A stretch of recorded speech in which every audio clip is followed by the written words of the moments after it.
The alarm started ringing at 3 in the morning. Dr. Sarah Chun jumped from her bed and ran to her computer. She worked at the International Space Communication Center, a place that listened to signals from deep space. For 20 years, she had heard nothing but silence and static. Tonight was different. Her hands shook as she pulled up the data on her screen. The signal was clear and strong. It was coming from a star system called Kepler 442, very far away from Earth. Sarah called her team immediately. Within an hour, 15 scientists crowded into the small control room, all staring at the same impossible thing. The signal repeated every 30 seconds. It had patterns. It had structure. It was not natural. Someone or something was trying to talk to them. For 3 days, the team worked without sleep. They ran the signal through every computer program they had. They compared it to every known language on Earth. Nothing worked. Then, on the 4th day, a young programmer named David realized something. The signal contained mathematical equations. Numbers were universal. Mathematics could be a bridge between worlds. Once they understood this, everything else fell into place. The message began to make sense. What they discovered made Sarah's blood run cold. The message came from beings who called themselves Valorians. They were running away from something terrible. They called it the Harvest. According to their message, the Harvest was a species that traveled through space, destroying everything in its path. It ate entire planets. It killed billions of living things. The Valorians had tried to fight it for decades, but they lost. Their once great civilization was gone. Their beautiful planets were now dead rocks floating in space. Only 3 million Valorians remained alive, packed into refugee ships. These ships were old and damaged. They were running out of fuel, food, and hope. The message included coordinates. The Valorian fleet was heading toward Earth's solar system. They were not coming to invade. They were coming to beg. They needed a place to land. Even a small moon or asteroid would be enough. They just needed somewhere safe to rest and rebuild their lives. The Valorians sent mathematical proofs to show they meant no harm. They sent images of their people. They sent recordings of their music. They sent everything they could think of to prove they were peaceful. At the end of the message was a simple plea. Please help us. We have nowhere else to go. Sarah printed out the translation and took it to her boss. Her boss took it to the government. The government took it to the United Earth Council.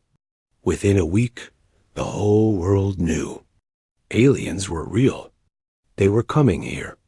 And they needed help. The world reacted with chaos. Some people were excited. They wanted to meet the aliens and learn from them. They organized rallies calling for peace and friendship. Scientists dreamed of the technology and knowledge the Valorians might share. Children drew pictures of what they imagined the aliens looked like, but many people were afraid. They remembered every scary movie about alien invasions. They asked hard questions. What if this was a trick? What if the Valorians were lying? What if they wanted to take over Earth? Fear spread faster than hope. The United Earth Council met in emergency sessions for weeks. The council chamber was a huge circular room with delegates from every nation on Earth. They argued day and night. The debate was fierce and angry. Admiral Marcus Webb stood at the center of the room. He was a tall man with gray hair and cold blue eyes. He had spent 40 years in the military. He had fought in 3 wars. He trusted his instincts, and his instincts told him this was a trap. We know nothing about these creatures, Webb said, his voice hard and sharp. They could have weapons we cannot imagine. They could carry diseases that would kill us all. We have a duty to protect Earth and humanity. We cannot take this risk. Ambassador Kenji Takahashi stood up to respond. He was an older man with kind eyes and a gentle voice. He had spent his life working for peace. We are talking about 3 million refugees, Takahashi said. They are running from something that destroyed their entire civilization. They are desperate and afraid. They are asking for mercy. What kind of people would we be if we turned them away? Our own history is full of refugees seeking safety. We know what it means to have nowhere to go. The debate went on for days. Scientists presented evidence that the Valorian ships had no weapons. Military experts argued that absence of visible weapons meant nothing. Religious leaders talked about compassion and duty. Politicians worried about votes and public opinion. Outside the council building, millions of people protested. Some carried signs that said, "Welcome our new friends," and Earth has room for everyone. Others held signs reading, "Earth for humans," and "Protect our planet." Police had to keep the two groups separated. Dr. Sarah Chun watched all of this with growing horror. She had spent her whole life searching for proof the humans were not alone in the universe. Now that proof was coming, and humanity was planning to meet it with guns. She tried to speak to the council. She showed them the images the Valorians had sent. Pictures of their children playing. Pictures of their cities before the harvest came. Pictures of their art and their families. She begged them to see the Valorians as people, not threats, but fear was louder than hope. The council took a vote. 27 nations voted to mobilize the military. 18 voted to offer sanctuary. 5 abstained. The decision was made. Admiral Webb was given command of the Earth Defense Fleet. 30 warships would meet the Valorians at the edge of the solar system. The official statement called it a cautious defensive measure to ensure the safety of Earth and all humanity. Sarah Chun went home that night and cried. She knew what this meant. The Valorians had sent their message 6 months ago. They would arrive soon. They were coming here with hope in their hearts, believing they had finally found safety. Instead, they would find weapons pointed at their faces. Sarah tried to send a message back to the Valorians, warning them. But the government blocked all outgoing signals. They did not want the aliens to know what was waiting for them. All Sarah could do was wait and hope she was wrong. Hope that somehow this would end peacefully. But deep in her heart, she knew the truth. Humanity had been given a test. They had been asked to show mercy to strangers in need, and humanity had chosen fear instead. 6 months passed like a slow-moving storm. The Earth Defense Fleet traveled to the outer edge of the solar system and waited. Admiral Marcus Webb stood on the bridge of the flagship, a massive warship called the ESS Defiance. Around him, 30 of Earth's most powerful military vessels floated in formation. Near Neptune's orbit, Commander Lisa Rodriguez was the captain of the Defiance. She was a career officer, strong and smart. She had served under Webb for 10 years and trusted him completely. But lately, she had started to have doubts. "Admiral, long-range sensors are picking up something," the scanning officer called out. "Multiple contacts entering the system. Distance, 2 million kilometers and closing." Webb stood up straighter. "Battle stations. All ships ready weapons, but do not lock on targets yet. I want full scans of every vessel." The crew moved quickly. Alarms rang throughout the ship. Soldiers ran to their positions. Weapon systems powered up. The other 29 warships did the same. In minutes, the entire fleet was ready for war. The Valorian ships appeared on the main screen. They were huge, much bigger than Earth's warships. But something was wrong. The alien vessels looked damaged. Badly damaged. Commander Rodriguez studied the sensor readings carefully. "Admiral, I am seeing major hull breaches on at least 12 of their ships. Some are trailing debris. Their energy signatures are weak. Sir, these ships look like they have been through hell." Webb did not look away from the screen. "Maybe that is what they want us to think. Stay alert." As the Valorian fleet came closer, The damage became more obvious. Their ships were covered in scars.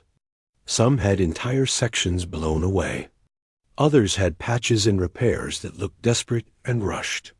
One ship was spinning slowly, clearly unable to control its navigation.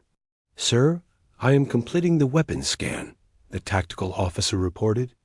"Results are strange. I am detecting minimal defensive shields. No offensive weapons. Repeat, no offensive weapons detected on any of the Valorian vessels." Rodriguez felt her stomach tighten. "Admiral, they are completely defenseless. These are not warships. These are refugee transports." "Or that is what they want us to think," Webb repeated. His jaw was tight. His hands gripped the railing in front of him.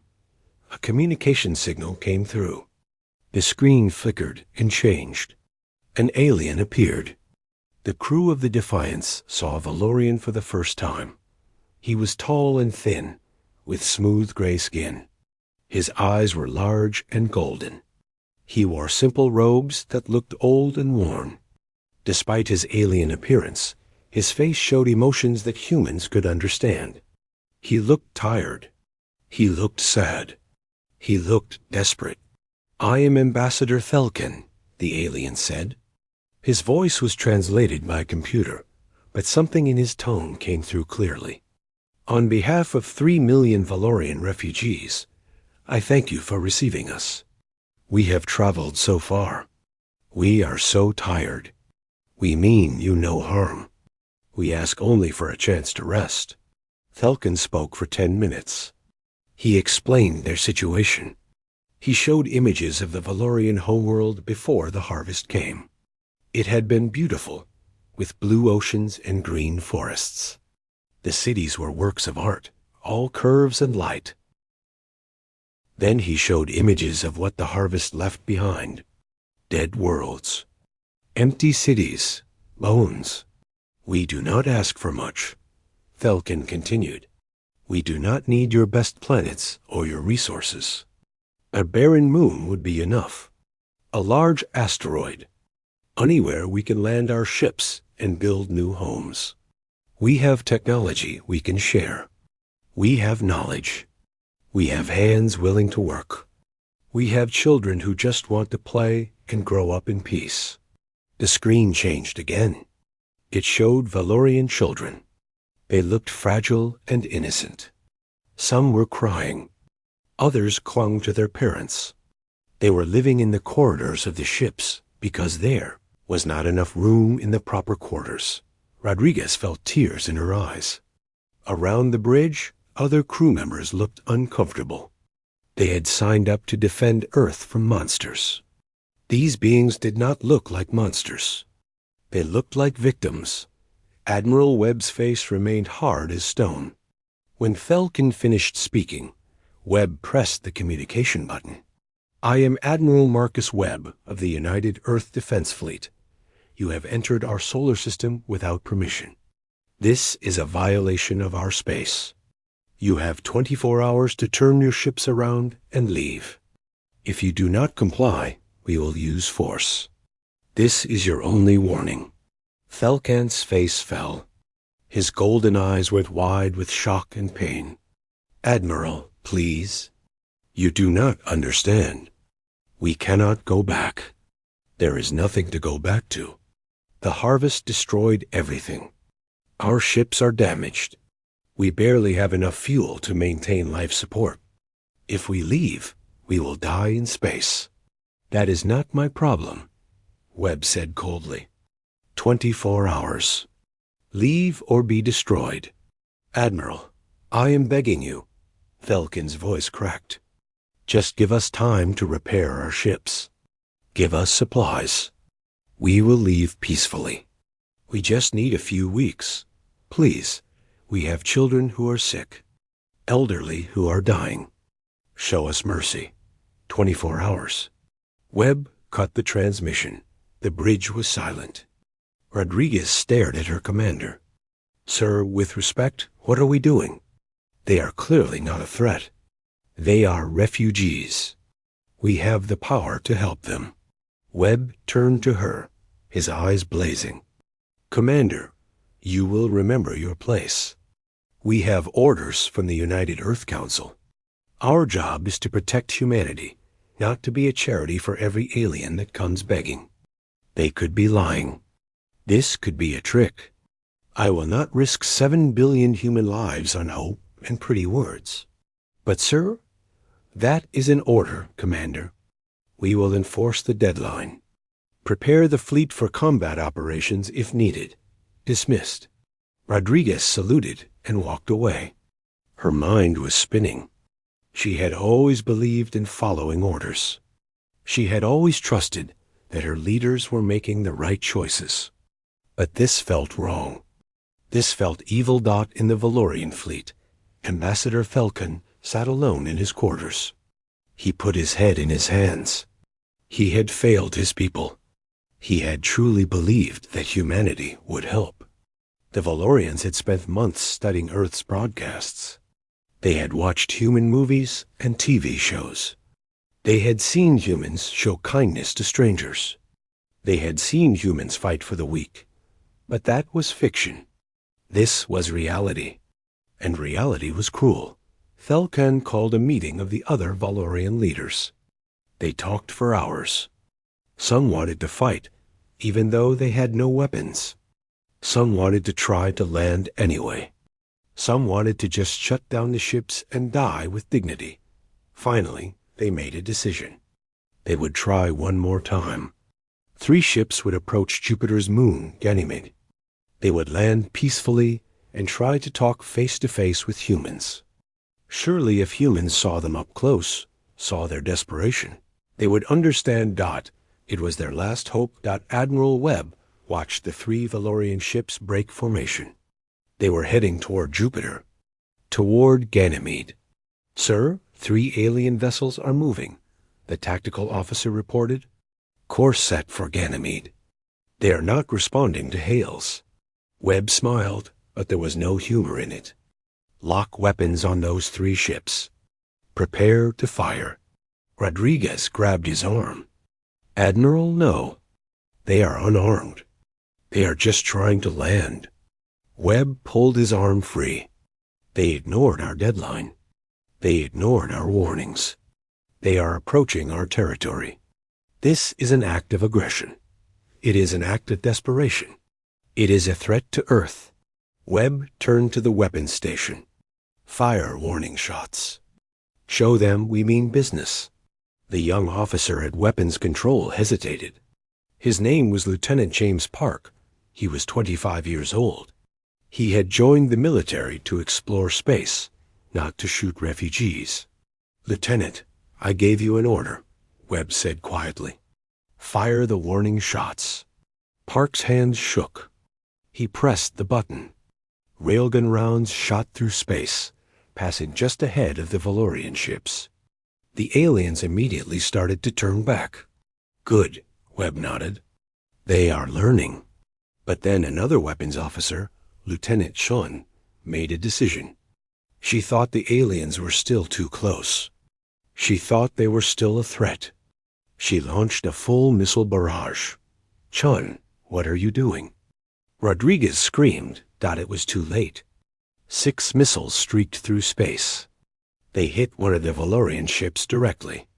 The explosion was massive.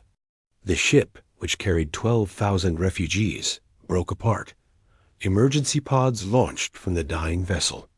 Hundreds of them. But the ship's fuel tanks exploded next, catching many of the pods in the blast. Valorian families, children, elderly, died in seconds. The other 2 Valorian ships immediately reversed course. They broadcast surrender signals in every language they knew. On Earth, billions of people watched the live feed. They saw the attack. They saw the escape pods. They saw Valorian parents holding their children as they floated in the vacuum of space. The protests started within minutes. Millions of people poured into the streets, screaming for the military to stop. Dr. Sarah Chun led a group of scientists in demanding an immediate ceasefire, but Admiral Webb issued a statement. The aliens had provoked the attack by approaching Ganymede. Earth had defended itself. Justice was served in the Valorian fleet. Ambassador Thelkan watched 12,000 of his people die. He had led them here. He had promised them hope, and he had delivered them to slaughter. He made one final transmission to Earth. This time, tears ran down his gray face. "We are leaving," he said, his voice broken. "We will not trouble you again. May you remember this day forever. May you remember that when we asked for mercy, you answered with weapons." The Valorian fleet slowly turned away from Earth. Their damaged engines struggled. But they had no choice. Then, alarms started ringing. New contacts appeared on the sensors. Massive energy signatures. Coming fast. The Harvest had found and got the sensors on the ESS Defiance went crazy. Alarms blared throughout the bridge. Commander Lisa Rodriguez ran to the scanning station and looked at the data. What she saw made her heart stop. "Admiral, we have multiple new contacts entering the system. Distance, 1 million kilometers. Speed, impossible. Sir, nothing should be able to move that fast." Admiral Webb pushed her aside and looked at the screen himself.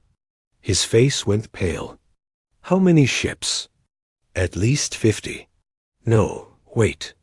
More are appearing. 70, 90. Sir, I count over 100 vessels. And they are huge. Much bigger than anything we have." The main screen showed the new arrivals. They were not like the Valorian ships. These vessels looked alive somehow.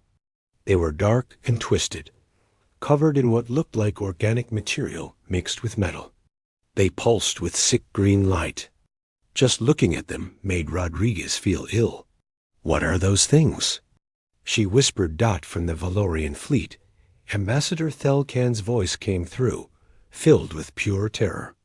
"Run, humans, please run. That is the Harvest. That is what destroyed our worlds. You cannot fight them. Nobody can fight them. Save yourselves." The Harvest fleet moved with terrible purpose. They ignored the human warships completely. They headed straight for the Valorian refugees. "Sir, the alien fleet is trying to flee," the navigator reported. "They are pushing their engines beyond safety limits. But the Harvest ships are faster." Webb stood frozen. For the first time in his military career, he did not know what to do. He had spent weeks preparing to fight the Valorians. He had weapons and strategies for defeating refugee ships. But this was something from a nightmare. The Harvest reached the Valorian fleet in minutes. What happened next would haunt every human who witnessed it for the rest of their lives. The Harvest ships did not use missiles or railguns. They fired beams of energy that looked like streams of black and green fire. When these beams hit a Valorian ship, the vessel did not explode. It dissolved. The metal, the structure, everything just came apart at the molecular level. The ships turned into clouds of gas and raw materials at the Harvest. Vessels sucked up like a monster feeding. Inside those ships were Valorian families. 3 million refugees who had survived the destruction of their entire civilization. They had crossed the galaxy looking for hope. They had found only cruelty from humanity, and now death from the Harvest. The slaughter took less than an hour. One by one, the Valorian ships were consumed. Some tried to fight back with whatever tools they had. Mining lasers, construction equipment, anything. It was useless. Some tried to scatter and run in different directions. The Harvest split up and hunted them all down. Some sent final messages to the universe, saying goodbye, asking to be remembered. On the Defiance, the crew watched in complete horror.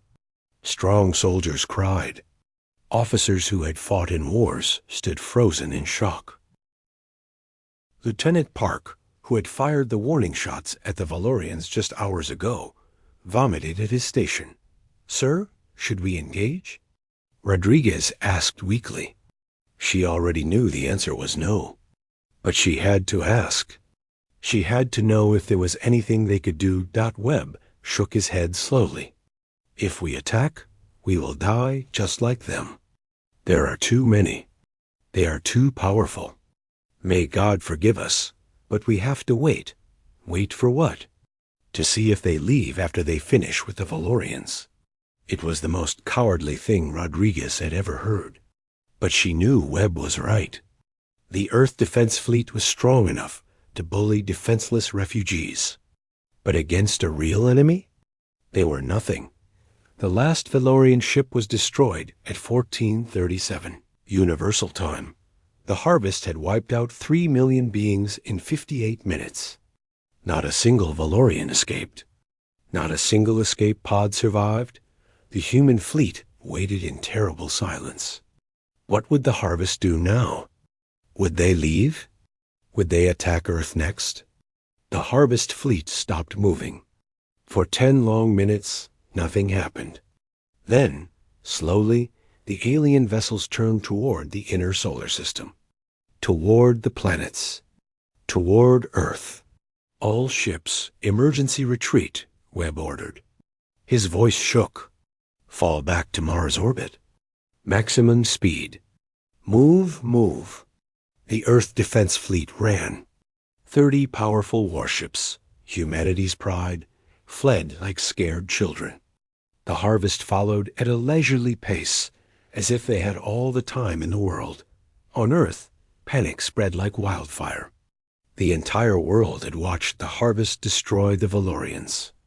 News broadcasts showed the terrible images over and over.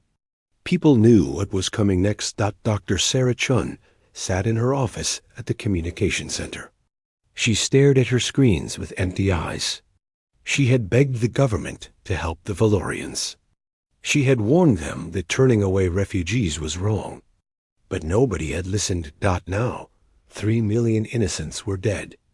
And humanity might be next. Her computer beeped.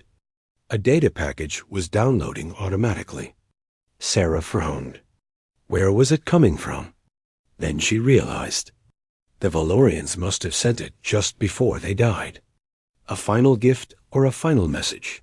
She opened the files. What she found made her gasp. The files contained scientific data. Lots of it, detailed records of the harvest's technology and biology. Analysis of their weapons. Most importantly, there were blueprints for something the Valorians called a quantum resonance weapon. Sarah read through the information quickly. The Valorians had spent the last 10 years of their civilization developing this weapon.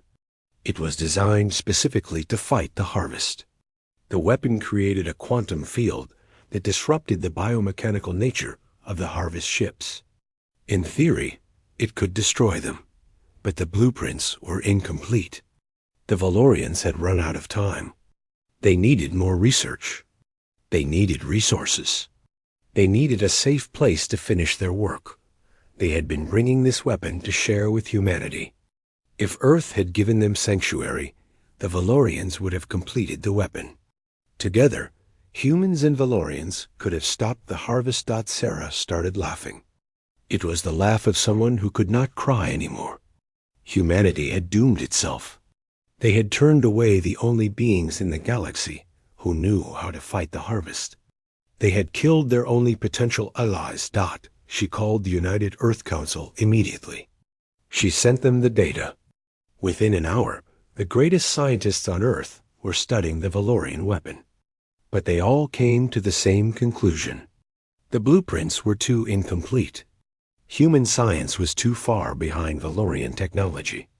They could not finish the weapon in time. The harvest reached the asteroid belt 3 days later. They began consuming the mining stations there. Thousands of human workers died. Their screams broadcast across every frequency as they were dissolved alive. Admiral, Webb's fleet tried to mount a defense at Mars. 15 warships attacked the harvest fleet together, using every weapon humanity had invented. Nuclear missiles, railguns, plasma cannons, everything. The harvest barely slowed down. Their weapons tore through the human ships like paper. 15 warships destroyed in 8 minutes. Thousands of soldiers dead. Commander Rodriguez barely escaped with the Defiance. Her ship was damaged and limping. She had over 3,000 wounded on board. The medical bay was overwhelmed. Soldiers lay dying in the corridors. She sent a message back to Earth. This is Commander Rodriguez. The fleet is destroyed. We cannot stop them. I repeat, we cannot stop them. The harvest will reach Earth in approximately 6 days. May God help us all. On Earth, the government tried to maintain order, but it was impossible. Billions of people knew they were about to die. Some rioted. Some prayed. Some spent their last days with family. Some gave up and waited for the end. Admiral Webb sat alone in his quarters on a surviving patrol ship. He stared at a picture on his wall. It was a photo from the news, showing Valorian children in their ships before the attack. They had been smiling, hopeful. They had believed humanity would help them. Webb had ordered the attack that killed 12,000 of them. He had turned away 3 million refugees. He had destroyed humanity's only chance at survival. The guilt crushed him. He could not eat. He could not sleep. He saw those alien children every time he closed his eyes. He heard their parents' screams as the harvest dissolved them. Lieutenant James Park tried to commit suicide that night. He went to the airlock and prepared to space himself. He could not live with what he had done. He had fired the first shots at the Valorians. Those peaceful, desperate refugees. Rodriguez found him at the last second.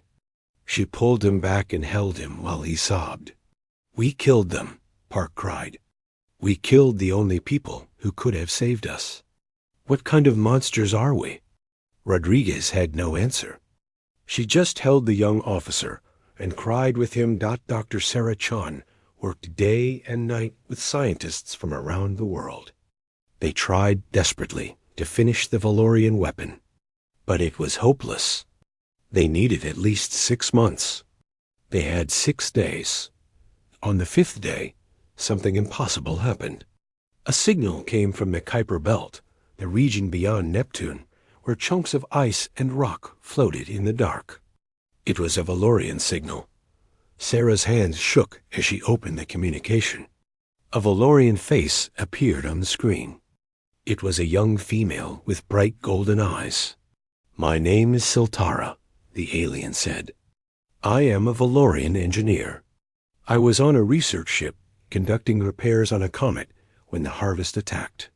We did not know what happened until it was over. We have been hiding here, afraid to broadcast. But we picked up your scientific communications about the quantum weapon. I can help you finish it, but I need your help to survive." Sarah Chun felt hope for the first time in days. "How many of you are there?" 23.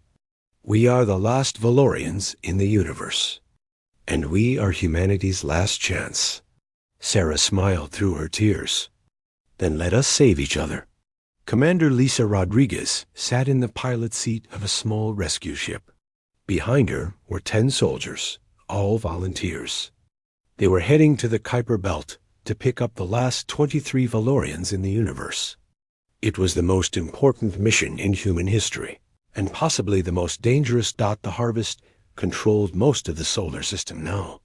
Their ships were everywhere, consuming asteroids, moons, and anything else they found. Rodriguez had to navigate around them carefully, using stealth technology to avoid detection. One mistake, and they would all die. "Commander, I have the Valorian ship on sensors," her co-pilot said. "It is small, very small. I am amazed it kept them alive out here." Rodriguez saw it on the screen. The Valorian research vessel was barely bigger than a large shuttle. It looked old and damaged. These refugees had survived out here for weeks, alone in the dark, while their entire species was murdered. "Send the docking signal. Let them know we are here to help." The rescue took 30 minutes. When the airlock opened, Rodriguez got her first close look at a Valorian. Siltara stepped through, followed by 22 others. They were all thin and weak from hunger. Their golden eyes were full of grief and fear. Siltara looked at Rodriguez for a long moment. The alien's face showed a mixture of emotions: hope, anger, sadness, suspicion. "Why should we trust you?" Siltara asked quietly. "Your people killed us when we asked for mercy. You let the harvest slaughter 3 million of my people while you ran away. Why should we help you now?" Rodriguez had no good answer. How could she defend the indefensible? She decided to tell the truth. "You should not trust us. We failed you. We were cowards and fools. We let fear control us. We are responsible for the death of your people. If you want to refuse to help us, nobody would blame you. We deserve whatever happens to us." Siltara stared at her. Then, slowly, the Valorian's expression softened. "I should hate you. I want to hate you. But hate will not bring my people back. And if we do not stop the harvest here, they will continue across the galaxy. More species will die. So I will help you. Not because you deserve it, but because it is the right thing to do. Someone has to be better than their worst impulses." Rodriguez felt tears in her eyes. "Thank you. I promise we will not waste this chance." The rescue ship made it back to Mars without being detected. There, in an underground research facility that had survived the harvest's initial attacks, the greatest minds of two species came together. Dr. Sarah Chun led the human team. Siltara led the Valorians. They had 4 days before the harvest reached Earth. 4 days to finish a weapon that the Valorians had spent 10 years developing. The work was brutal. Nobody slept. They ate at their workstations. Human engineers worked alongside Valorian scientists, learning from each other at an impossible speed. Language barriers fell away as mathematics and physics became their common tongue. Siltara was brilliant. She understood the quantum weapon better than anyone. She had been part of the original research team on the Valorian homeworld. But even she admitted it might be impossible. "The theory is sound," she explained to Sarah and the others.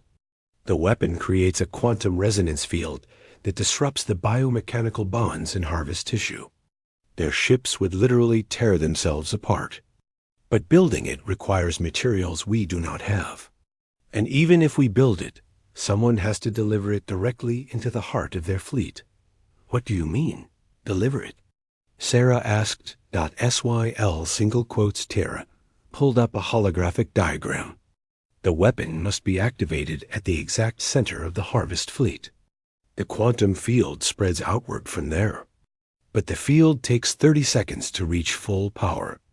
The ship carrying the weapon must hold position for those 30 seconds, right in the middle of the enemy fleet." Everyone in the room understood what that meant. It was a suicide mission. "We will worry about that later," Sarah said firmly. "First, let us see if we can build it." While the scientists worked, Admiral Marcus Webb visited the facility. He looked like he had aged 20 years in the past week. His face was gray. His hands shook. The guilt had broken him. He found Siltara working alone in a corner. He stood there for a long time, not speaking. Finally, he cleared his throat. "I am sorry," Webb said. His voice was barely a whisper. "I know those words mean nothing. I know they cannot bring your people back. But I need you to know. I was wrong. I let fear and pride control me. I thought I was protecting humanity, but I doomed us all. The blood of 3 million Valorians is on my hands." Siltara looked up at him. She saw a broken man standing before her. "Why are you telling me this?" "Because you deserve to hear it. Because I need you to know that not all humans are cruel. Most of us are good. We just made a terrible mistake. We listened to the wrong voices. We let fear win." Webb paused. "I want to deliver the weapon. When it is ready, I will fly it into the harvest fleet. Let me do this one good thing before I die." Siltara studied his face. "You want redemption. I want to save the world I failed to protect. If I can do that by dying, then it is a small price to pay." The Valorian nodded slowly. "We will see. First, we have to finish building it." On the third day, they hit a major problem. The weapon required a power source that simply did not exist on Earth. Valorian technology used quantum crystals that took centuries to grow. Without them, the weapon would not work. Everyone fell into despair. They had come so close. But close meant nothing if they could not finish. Then Siltara had an idea. "Your Jupiter has a moon called Europa. It has an ocean under the ice. When we first entered your solar system, our sensors detected unusual crystalline formations in that ocean. They are not exactly like our quantum crystals, but they might work. Europa is on the other side of the harvest fleet," Rodriguez pointed out. "We would never make it there and back." "Then we do not come back," Siltara said simply. "We go to Europa. We harvest the crystals. We build the weapon there. And we launch our attack from there." It was insane. But it was also their only chance. Rodriguez assembled a team. She picked the best and the bravest. Volunteers only. Every single person she asked said yes immediately. Humans and Valorians working together. Lieutenant James Park was one of the first to volunteer. Rodriguez tried to refuse him. He was too young. He had too much guilt already. But Park insisted. "I fired the first shot at your people," he said to the Valorians. "Let me fire the last shot at the real enemy, please." The Valorians agreed. They understood the need for redemption. The team used a fast transport ship. They traveled through the solar system using tricks and stealth. Twice they almost got caught by harvest patrols. Once they had to hide in the shadow of an asteroid for 6 hours while enemy ships passed nearby. They reached Europa and landed on the ice. Human drilling equipment combined with Valorian technology cut through to the ocean below. And there, in the dark waters, they found the crystals. Beautiful structures that glowed with inner light. While some of the team harvested crystals, others built the weapon. They worked in an ice cave, racing against time. The harvest had noticed unusual activity on Europa. Enemy ships were coming to investigate. "How long do we have?" Rodriguez asked. 2 hours, her scanner officer replied. "Maybe less. Then we work faster." Siltara and Sarah Chun assembled the weapon together. It was smaller than expected, about the size of a car, but it hummed with terrible power. When activated, it would either save the solar system or do nothing at all. "It is ready," Siltara announced. "I have run every test I can. The theory is sound, but we will not know if it truly works until we try." The harvest ships arrived just as they finished loading the weapon onto their transport. 6 massive vessels, each one capable of destroying a planet. "Get to the ship," Rodriguez ordered. "Everyone move." They ran across the ice. The harvest began firing. Black and green energy beams melted the frozen surface. 2 human soldiers were hit and dissolved instantly. A young Valorian scientist fell into a crack in the ice and was lost. The transport ship launched with the harvest right behind them. Rodriguez pushed the engines beyond their limits. The ship shook and groaned. Alarms rang everywhere. "We will not make it to the fleet center," her co-pilot said. "They will catch us." Admiral Webb had joined the mission. He sat in the back, staring at the weapon. An idea formed in his mind. A terrible, final idea. "Commander, what if we do not run from them?" Webb said, "What if we lead them to exactly where we want them?" Rodriguez understood immediately. "You want to make them chase us into their own fleet." "Yes, we fly straight at them." They will pursue. All of their ships will converge on us. And when they do, we activate the weapon right in the middle of all of them. That is suicide. Yes. Webb smiled sadly. But it will work. Sultara stepped forward. I should be the one to activate the weapon. It is my people's creation. My responsibility. No, Webb said firmly. I destroyed your people. Let me save what is left. You survive. You rebuild. You remember us. That is more important. Rodriguez made the decision. Webb and I will take a shuttle with the weapon. We will lead the harvest into their fleet and detonate. The rest of you return to Earth. Tell them what happened here. Make sure nobody forgets. Lieutenant Park stood up. I am going with you. Park, no. I fired the first shot. I am firing the last. That is final. 3 volunteers against an alien fleet. They transferred the weapon to a small, fast shuttle. Said quick goodbyes. Then they launched. The plan was simple. Fly straight at the Harvest main fleet near Earth. Go as fast as possible. Let them chase. Get to the center. Activate the weapon. I. Rodriguez piloted. Webb armed the weapon. Park watched the sensors, counting enemy ships. 80 vessels converging on our position, Park reported. 90, 100. They are all coming for us. Good, Rodriguez said. She smiled.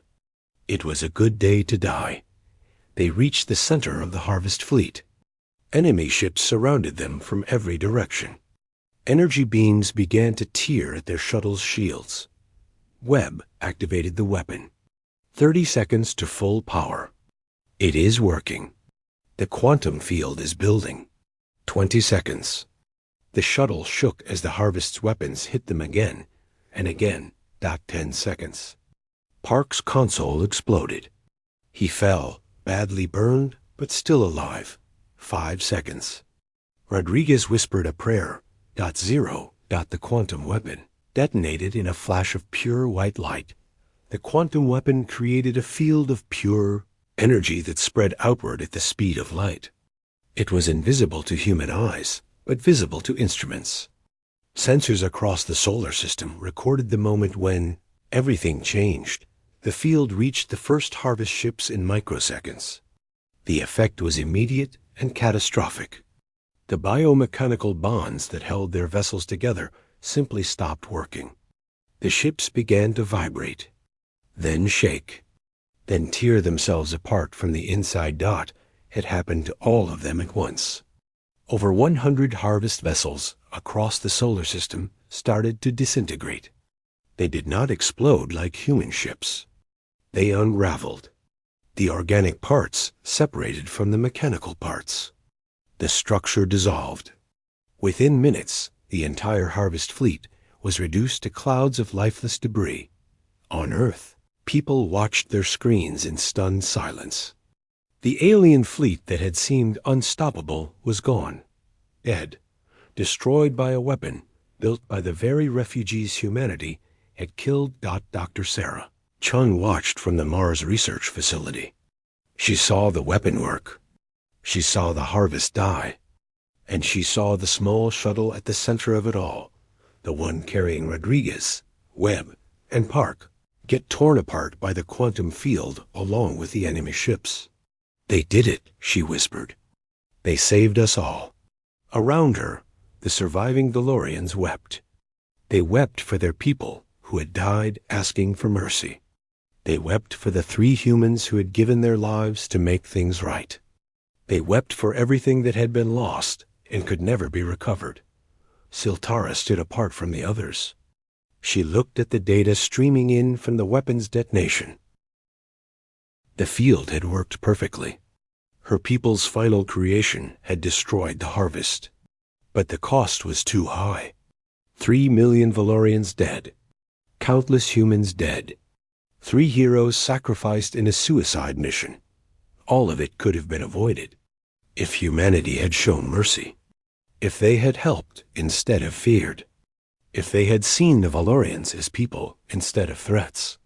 It should not have been this way, Siltara said to Sarah. We should have built the weapon together, as allies. We should have stopped the harvest before they reached your system. But your people chose fear. And now look at what it cost. Sarah had no defense to offer. Siltara was right. Every word of it. The cleanup took months. Harvest debris floated throughout the solar system. Human ships carefully collected it and destroyed it, making sure nothing remained that could regenerate. Scientists studied the remains, trying to understand what the harvest had been, where they came from. If there were more of them, they found no answers. The harvest remained a mystery. Perhaps that was for the best. The 7 Valorian children who had survived were too young to fully understand what had happened. They knew their parents were gone. They knew their homeworld was destroyed. They knew they were alone. Human families volunteered to care for them, to raise them, to give them the childhood that had been stolen from them. A woman named Maria Santos adopted 2 Valorian sisters, small children with bright golden eyes who cried themselves to sleep every night. Maria held them and sang to them and promised them they were safe now. She could not give them their real parents back, but she could give them love.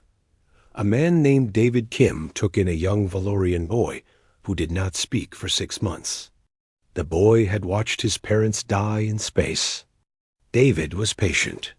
He sat with the child every day, just being there, until finally the boy spoke his first word, friend. These children grew up on Earth, living symbols of humanity's greatest shame and greatest redemption. They attended human schools. They learned human languages and Valorian history. They were loved and protected, but they never forgot what had happened to their people. The United Earth Council held tribunals to determine who was responsible for the tragedy. Many wanted to blame Admiral Webb, but he was dead. Many wanted to blame the politicians who ordered the fleet to turn away the refugees. Some faced trial. Some resigned. Some faced angry mobs and had to hide for their safety. But the real responsibility was harder to assign. It was not just a few leaders. It was fear. It was prejudice. It was the failure of humanity to see aliens as people deserving of compassion. A memorial was built on Ganymede, the moon the Valorians had tried to reach peacefully. It was constructed from the wreckage of both human and Valorian ships. The design was created by Siltara herself. It showed a Valorian and a human reaching toward each other, their hands almost touching but not quite meeting. At the base of the memorial were the names of every Valorian who had died in the solar system. 3 million names.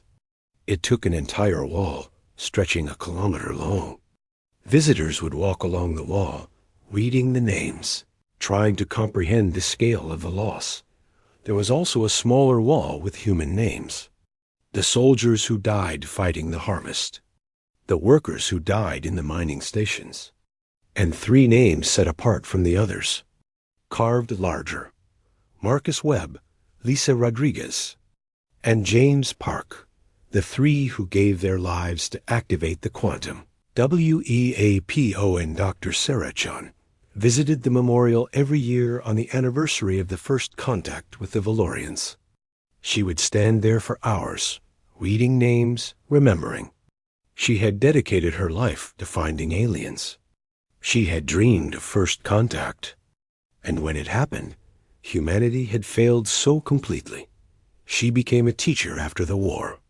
She traveled to schools across Earth, telling the story of the Valorians. She showed children the images the aliens had sent, the pictures of their beautiful homeworld, their music, their art, their families. We received a gift, Sarah told her students. These beings crossed the galaxy and offered us friendship. They offered us knowledge.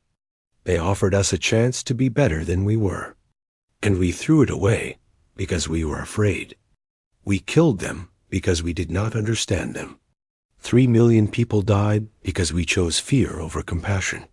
The children listened with wide eyes. They asked questions. They cried when they heard about the Valorian children who died in space. They promised to be better than their ancestors. Siltara also became a teacher. She taught at universities, explaining Valorian science and culture. She helped human scientists understand the quantum weapon technology. She worked to ensure that her people's knowledge would not die with them. But she also taught something more important. She taught forgiveness. I have every right to hate humanity, Siltara told her students. Your species killed mine. But hate is a poison. It destroys the one who carries it. I choose to honor my people by being better than their killers. I choose to show the mercy that humanity denied us. Because someone has to break the cycle. The 7 Valorian children grew up strong and bright.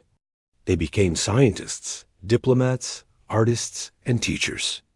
They married humans and had children of their own.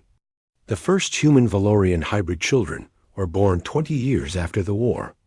They were beautiful, with golden eyes and human features, living bridges between 2 species. One of the Valorian children, a girl named Kelsara, became a famous writer. She wrote a book about her people's history, about the fall of the Valorian civilization, about the desperate flight across the galaxy, about the plea for mercy and humanity's cruel answer, about the harvest and the final sacrifice. The book became required reading. In every school on Earth, it was called The Price of Mercy Denied. It reminded humanity of their darkest hour and their greatest lesson. Humanity eventually returned to the stars. But they did so with a new philosophy. Every ship had the same words carved into its hull, in both human languages and Valorian script. Never again will we meet a plea for mercy with weapons. Never again will we let fear make us monsters. When human explorers found other alien species, they approached with friendship and open hands. They shared resources. They offered help to those in need. They built alliances instead of walls. Some people said humanity had learned their lesson too late, that 3 million Valorians had paid the price for human education. Those people were right. The cost had been too high. But others said that the Valorian sacrifice was not in vain, that humanity had genuinely changed, that the galaxy was safer because humans had learned to overcome their fear. Siltara lived for another 60 years. She saw humanity reach the stars. She saw the first joint human-Valorian colony established on a distant world. She saw the 7 Valorian children have children of their own, and grandchildren. The Valorian species survived through them. On her deathbed, surrounded by humans and Valorians who loved her, Siltara was asked if she regretted helping humanity, if she wished she had let them die like they let her people die. No, Siltara said softly. Revenge would have been easy. Justice would have been fair. But mercy? Mercy is hard. Mercy requires strength. My people were strong enough to show mercy even as they died. I had to be strong enough to show mercy after they were gone. That is the difference between us and the harvest. They destroyed. We created. They consumed. We gave. And in the end, that is why we won. She died peacefully that night. Her funeral was attended by millions.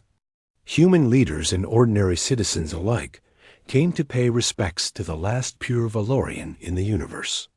They built her a tomb next to the memorial on Ganymede, right beneath the statue of the human and Valorian reaching for each other. 100 years after the war, humanity discovered the ruins of the Valorian homeworld. It was exactly as the refugees had shown in their images. A dead planet, consumed by the harvest. But among the ruins, they found libraries, art galleries, museums, schools, all empty but preserved. Humans carefully documented everything. They took nothing except images and data. They wanted to remember. They wanted to honor the civilization they had failed to save. They found a children's school on the Valorian homeworld. The walls were covered in artwork drawn by young Valorians. Pictures of their families, their pets, their dreams of the future. A future that never came. The human exploration team stood in that school and wept. These could have been humanity's friends. These could have been their allies. Instead, they were ghosts. Back on Earth, the quantum weapon technology was carefully controlled. It could only be used in defense, and only if every nation agreed. The weapon that had saved humanity became a symbol of restraint, of responsibility, of the terrible price of war got, and the Valorians, though gone, lived on. In the hybrid children who carried their genes, in the technology they had shared, in the lessons they had taught through their death, in the memorial that bore their names, in the schools where their story was told. Every child on Earth learned the same lesson. When someone asks for mercy, you show mercy. When someone needs help, you help. Not because it is easy, not because it benefits you, but because it is right.